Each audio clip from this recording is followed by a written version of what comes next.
how we will create a REST API on Salesforce. So we'll go create a new Apex class. An Apex class is all what we need to create, right?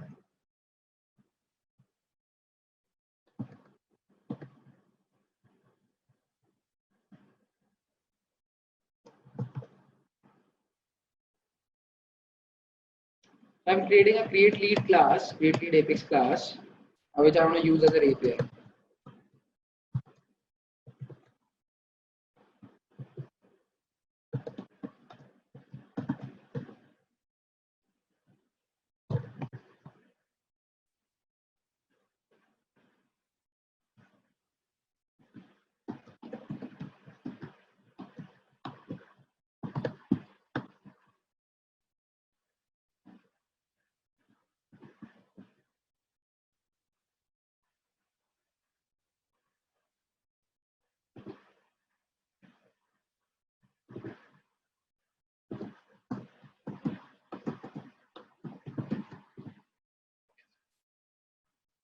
So if I declare this class with the annotation REST resource, this will become a REST API, right?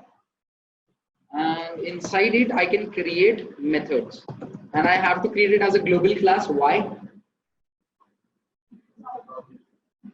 If I declare like anything as global, it can be accessed outside the namespace as well, right? And namespace is basically Salesforce org, which we have where we have created this. So we have to declare it as global.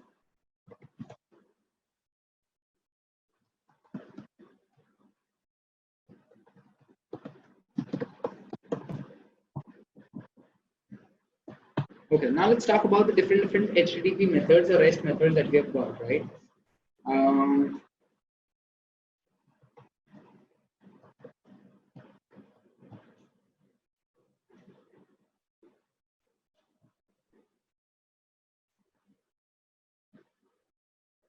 Is there a problem? I already used it.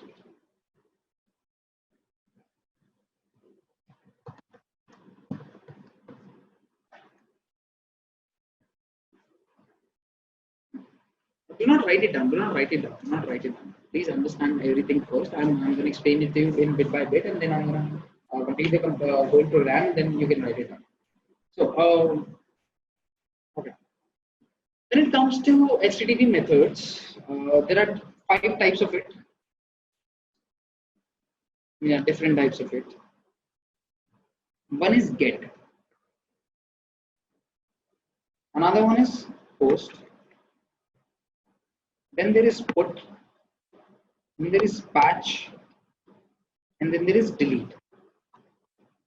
Let's understand the difference between all of them. So a single API can have 5 methods, and the 5 methods can be get, post, put, patch, and delete.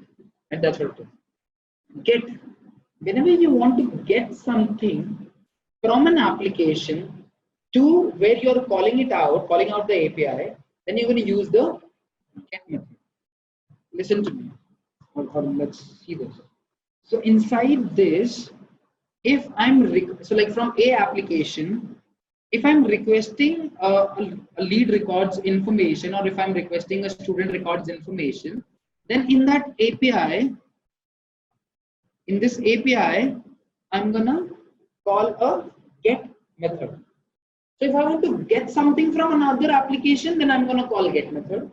If I want to post something, if I want information to be sent onto that another application and to be saved over there, then in that case, I'm going to call the post method. That's what I want to do. And by the way, it is not like that in get method, you cannot define anything that saves the information into the database. You can, but a standard practice says that in get method, you should write down only the code which provides the information to the one who is calling that API. And whenever you'll call that API, you'll use the URL mapping and everything rest. Also, you're going to select the method, that which method you want to call. Do you want to call the get method? Do you want to call the post method? Do you want to call this method? Do you want to call that? Is it clear? It's not like that in post method, you cannot delete a record. You can write down the code, whatever you want.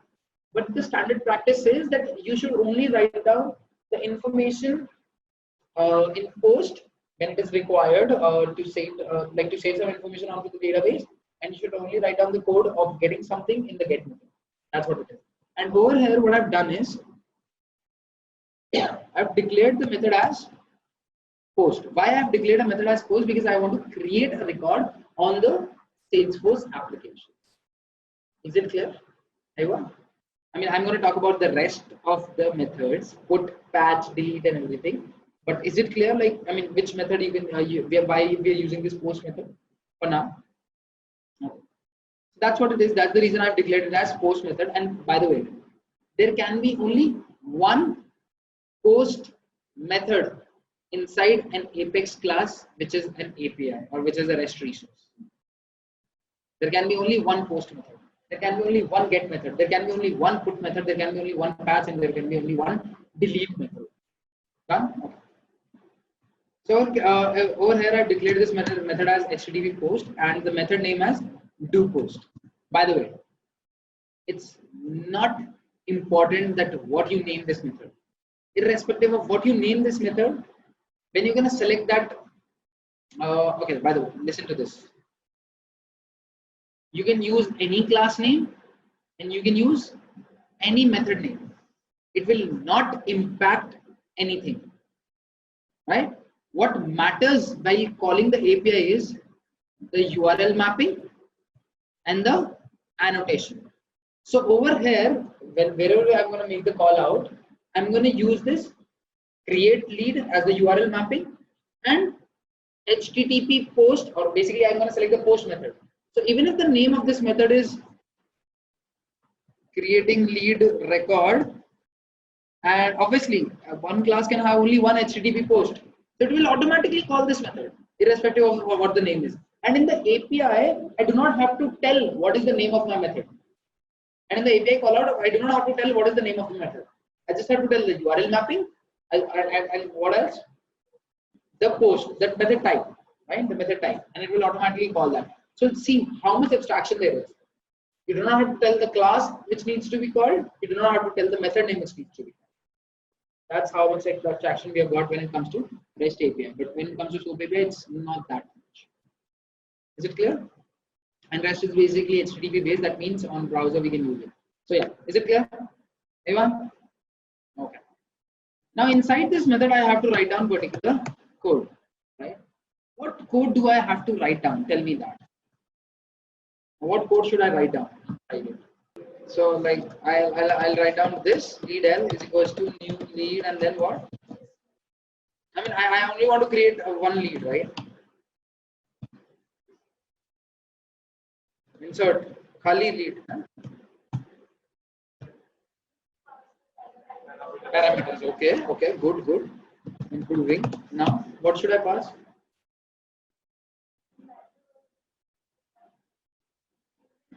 So in this method, I need to pass some parameters. So this API is going to listen from another application, and it's going to get a request. And with that request, there will be some information that we are going to get, and how two different applications communicate with each other using the communication language. And which communication language you want to use over here? Exactly. So you have to write down the code that will parse the JSON and execute the code. Getting it? So you'll get JSON in the request, and you'll have to parse. Parse is basically understanding that what has come in this JSON and then executing the code accordingly. That's all what we have to do. Yes or no? Okay. So let's do one thing. Inside it, let me create some fields like string.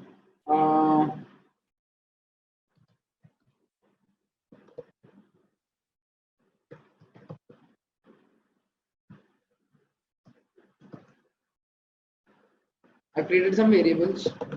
Here I'm going to write down the.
the simple API that I've created, right? Up till now, what I've done is I've created an object, or basically created a reference variable, which is going to store the reference of the request that we got. With the help of REST context.request, we'll get it in REQ, and with the help of REST context.response, we'll get the reference variable of the response that we're going to send in RES, right? That's what you're doing here. Now I've created this simple API, and I'm done. Nothing. I've not created anything so that the lead record should get created. What I've done is I'm just debugging the JSON that I'm getting from that. Right. That's all what I want to do right now. So this API is done. Now I want to see that how I can call it out. Now what do I want to see? I can call it out. So over here, this B is SFDC and this A is website. I'm not going to go onto my website and write down the code and call this, make this Apex call out, or make this API call out and do stuff. I'm not going to do that. But still, I want to call this API. So how can I call it? So listen to me. There are some applications that comes which help us make mock callouts, right? So these applications help us make mock callouts and test whether our APIs are working perfectly or not. So when it comes to Salesforce, there is one called as Workbench. It does not only help us to make mock callouts, but it also helps us to import some data into Salesforce database, export some data from the Salesforce database. Do a lot of stuff using Workbench. If you do not want to use Workbench, then in that case there is Postman. So Postman is basically the most popular application that we can use to make the mock callouts, right? So this Postman is nothing but like an application using which you can make mock callouts. That's what it is. So currently we're going to use Workbench, which is specific to Salesforce. This is Salesforce specific only. Using Workbench, we cannot make mock callouts on every platform. We can make mock callouts only onto Salesforce. Is it clear, everyone?